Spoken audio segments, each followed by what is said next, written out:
Hello all students.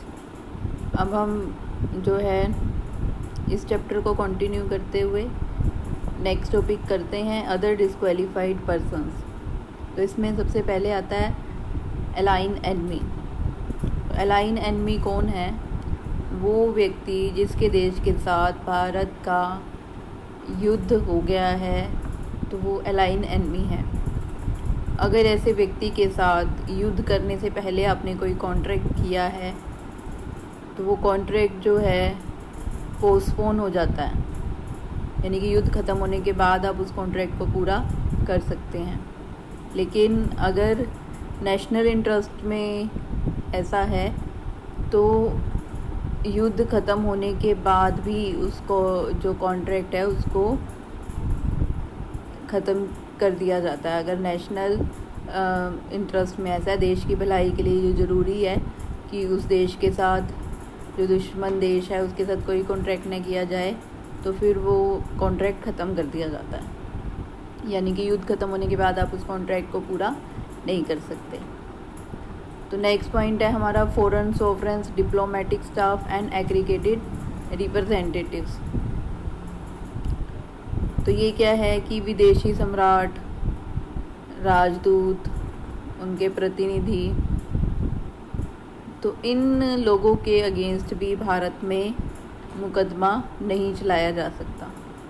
लेकिन ये जो हैं विदेशी सम्राट हैं या फिर विदेशी राजदूत हैं या इनके प्रतिनिधि हैं, ये तो भारत में जो है कॉन्ट्रैक्ट भी कर सकते हैं और अपने कॉन्ट्रैक्ट को पूरा कराने के लिए ये केस भी डाल सकते हैं, लेकिन इनके अगेंस्ट केस नहीं डाला जा सकता। और अगर इनके अगेंस्ट केस डालना भी है तो जैसे कि लिखा हुआ है कि सेंट्रल गवर्नमेंट की सैंक्शन लेनी पड़ेगी। ठीक है, Indian citizen has to obtain prior sanction of central government to sue them in law court. Indian citizen को इनके अगेंस्ट जो है केस करने के लिए सेंट्रल गवर्नमेंट की परमिशन लेनी पड़ेगी। तो as per section 80 to 87 of civil procedure code, such sanction is obtainable in following situations. और किन सिचुएशंस में ये सैंक्शन मिलेगा? सबसे पहले है when the foreign sovereign, diplomat और aggregated representatives has filed a suit in court against the person desiring to sue him. यानी कि अगर इन लोगों ने अगर उस पर्सन के खिलाफ कोर्ट में केस कर रखा है तो ही उस पर्सन को परमिशन मिलेगी केस को लड़ने की।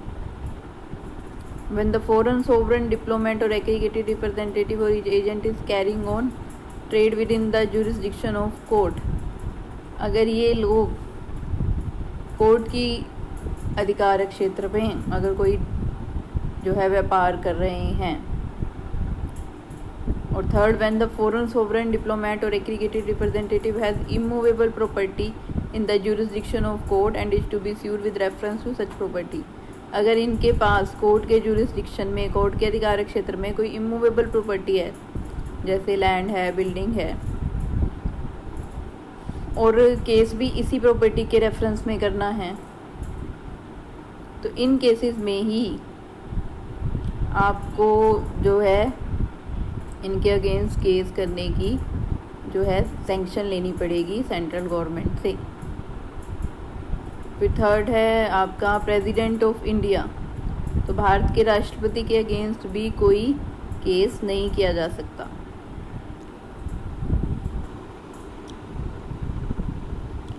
Then professional in eligibility.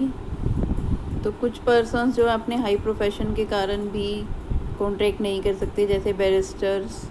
England में बैरिस्टर जो है अपनी फीस के लिए केस नहीं कर सकते।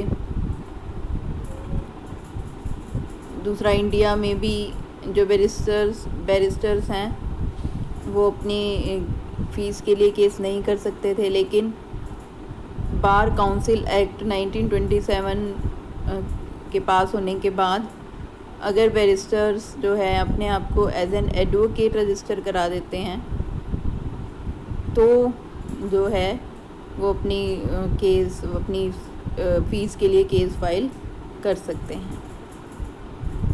तो यहाँ पे निहाल चंद वर्सेस दिलावर खान का केस भी दिया हुआ है एज एन एग्जाम्पल। तो till not very long ago a physician India was not allowed to file a suit to claim his fee, but the situation is changed now। तो कुछ समय पहले तक जो है फिजिशियन चिकित्सक भी जो है वो केस नहीं कर सकते थे अपनी फीस के लिए, लेकिन अब जो है ये चेंज हो गई है सिचुएशन। नेक्स्ट है disqualification due to legal status. तो कुछ लोग जो है वो भी कॉन्ट्रैक्ट नहीं कर सकते, जैसे इसमें सबसे पहले है कैदी जो कि जेल में सज़ा काट रहे हैं, तो वो कॉन्ट्रैक्ट नहीं कर सकते, लेकिन सज़ा पूरी होने के बाद वो जो है केस अपना कॉन्ट्रैक्ट कर सकते हैं। फिर debtors who have been declared insolvent and whose property vests in official receiver or official assignee is deprived of their power to make a contract। तो ऐसे लोग जो इंसॉल्वेंट हो गए हैं और अभी तक जो है उनकी प्रॉपर्टी ऑफिशियल रिसीवर के पास है, यानी कि जो पर्सन इंसॉल्वेंट हो जाता है फिर उसकी प्रॉपर्टी सेल की जाती है, तो वो गवर्नमेंट के द्वारा जो है अपॉइंटेड है, कोर्ट के द्वारा अपॉइंटेड पर्सन, गवर्नमेंट के द्वारा नहीं, कोर्ट के द्वारा अपॉइंटेड पर्सन जो है ऑफिशियल रिसीवर वो प्रॉपर्टी सेल करता है। फिर उसकी जो भी प्रॉपर्टी से अमाउंट मिलता है वो लाइबिलिटीज़ की पेमेंट की जाती है।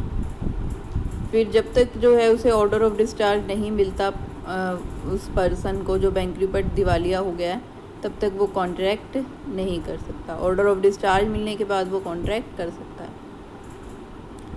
पब्लिक कॉरपोरेशन या कंपनीज़ जिसमें कि local bodies, public companies, municipal corporations होती हैं, ये सब जो है ये क्या है कि can't enter into contract of a personal nature because these are artificial and not natural person. तो ये आर्टिफिशियल पर्सन्स होती हैं, ठीक है। जैसे एक पब्लिक कंपनी है, वो पब्लिक कंपनी जो है अपने नाम से कॉन्ट्रैक्ट कर सकती है, कॉन्ट्रैक्ट तो वो कर सकती है लेकिन उसकी लिमिट होती है। वो अपनी मेमोरेंडम ऑफ एसोसिएशन और आर्टिकल ऑफ एसोसिएशन के जुरिस्डिक्शन में, यानी कि वहाँ पे जो लिखा हुआ है उसी लिमिट के अंदर ही वो कॉन्ट्रैक्ट कर सकती है, इससे बाहर वो नहीं जा सकते। और जो ये कंपनीज़ कॉन्ट्रैक्ट करती हैं इन पर कंपनी की स्टैंप लगी होनी चाहिए और अथोराइज पर्सन के सिग्नेचर होने चाहिए।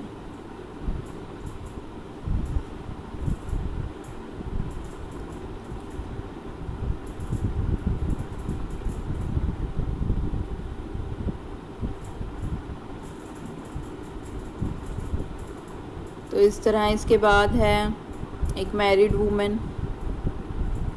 तो according to section 4 of the women property act 1874 a married women can retain and use her personal property including alimony and make a contract with respect to that. एक married women जो है वो contract कर सकती है, अपनी property रख सकती है अलग से, और प्रॉपर्टी रखने के लिए, कॉन्ट्रैक्ट करने के लिए जो कि वो अपने पैसे से ले रही है, उसे अपने हस्बैंड की सहमति लेने की ज़रूरत नहीं है।